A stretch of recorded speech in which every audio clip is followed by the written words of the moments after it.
Doctor Ishaq जो कोई tenure गुज़रिया उन जे हवाले सां ॻाल्हाईंदुसि। अॻियां त असांजी अच वञ एतिरी हुई न, असां त ॿाहिरां ईंदा वेंदा हुआसीं हितां। सो जॾहिं खां डॉक्टर इसाक हिते आयो, उहो असांजो दोस्त हुओ, त उन सभिनी खे सलाह ॾियो। त उनजे असां मां केतिरा ई अहिड़ा दोस्त हुआ जेके हिक ॿिए सां बि न ठहंदा हुआसीं। तंहिं हूंदे बि हीअ डॉक्टर इसाक जो इहो कमाल आहे त हुन सभिनी खे गॾु कयो ऐं सभिनी खे सलाह ॾियो हिक ॿिए सां। इहो हुनजो वॾो कमु हो।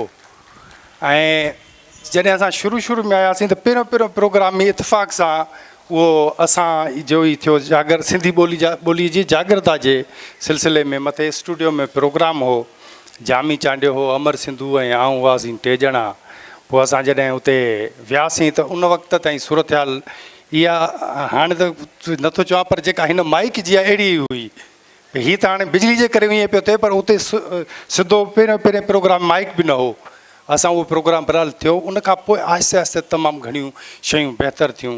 ऐं अवां ॾिठो त ख़ासि तौर ते जेका सिंधी ॿोली जी जेका जागरता जी तहरीक हुई, उहा ज़बरदस्त नमूने हली। असीं उनजो हिसो रहियासीं ऐं सॼी सिंध में बि ऐं ख़ासि तौर ते हैदराबाद में बि उन जे लाइ जेका जागरता जे सिलसिले में रैलियूं निकितियूं, उहे ज़बरदस्त थियूं। ऐं पहिरियों भेरो ईअं थियो त सिंध जा अदीब, सिंध जा आलिम, शाइर, पाण डॉक्टर ऐं ॿिया उन्हनि जा दोस्त, असांखे यादि आहे त हिकु असां हिन कासमाबाद जे दुकानदार वटि वियासीं, उन्हनि जे साम्हूं बीठासीं। उतां जा जेके तंज़ीमूं हुयूं, लोकल जेके माण्हू हुआ, वापारी हुआ, उन्हनि सां मिलियासीं। उन्हनि खे अॻियां सॼी ॻाल्हि पेश कईसूं त जेको बि बोर्ड अवां लिखो था ॿाहिरां, उन में उर्दू में त लिखियो पियो आहे उन्हनि जो जेको बि आहे मेडिकल स्टोर आहे या जेका बि आहे शइ, उहो दुकानु जंहिं बि शइ जो आहे, अंग्रेज़ी में त लिखियो पियो आहे पर सिंधी में न आहे लिखियो वियो। त अहिड़े नमूने उहे माण्हू आया हुआ, उन्हनि जा नुमाइंदा हुआ। उन्हनि ईअं कयो, उन्हनि एंश्योर कयो। पाण केतिरनि कयो, कुझु माण्हुनि वरी उन फ़ोटो कढी मोकिलिया। त इहो हिकिड़ी तमामु वॾी हिकिड़ी ज़बरदस्त ॻाल्हि थी, जेका अॻे कॾहिं बि न थी हुई। ऐं हींअर मां सम्झां थो अॼु हिन अजाइब घर जो हीउ सॼो सिलसिलो भई अव्हां जे साम्हूं आहे। तिन खां अॻु में इहे हिकिड़ी वीरान हिकिड़ी जाइ हुई, डब सॼा फुटा पिया हुआ।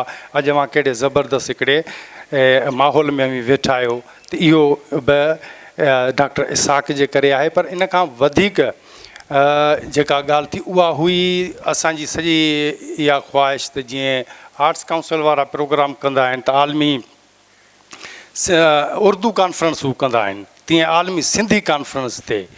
सो डॉक्टर पंहिंजे ई डोमेन में रहंदे, उनजो उहो कमकार त उहो ई रहियो, पंहिंजे ई डोमेन में रहंदे सिंधी आलमी कॉन्फ्रेंस जो जेको इहो सिलसिले में जेके बि हाणे मां सम्झो 2-3 प्रोग्राम उन जा थी चुका आहिनि, त उहे थिया।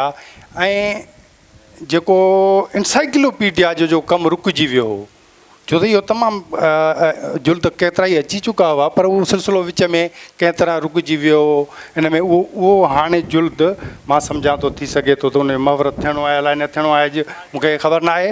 पर उहो बि मां सम्झां थो त कुझु ॾींहं अॻु में आउं आयुसि, उहो बि मुकमल थी वियो आहे।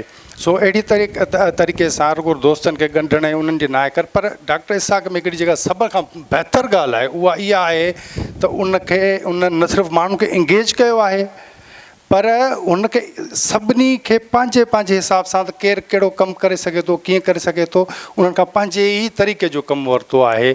ऐं इहो ई उनजो वॾे में वॾो कमु आहे। असांजो दोस्त आहे, उहो हिते वेठो आहे, त असां जहिड़ा बि उड़िया थुड़िया ऐं कंहिंसां बि न ठहंदड़ माण्हू बि हिते फिरी गिरी पहुचूं था ऐं उहो इसाक जे करे ई अचूं था, ज़ाहिर आहे।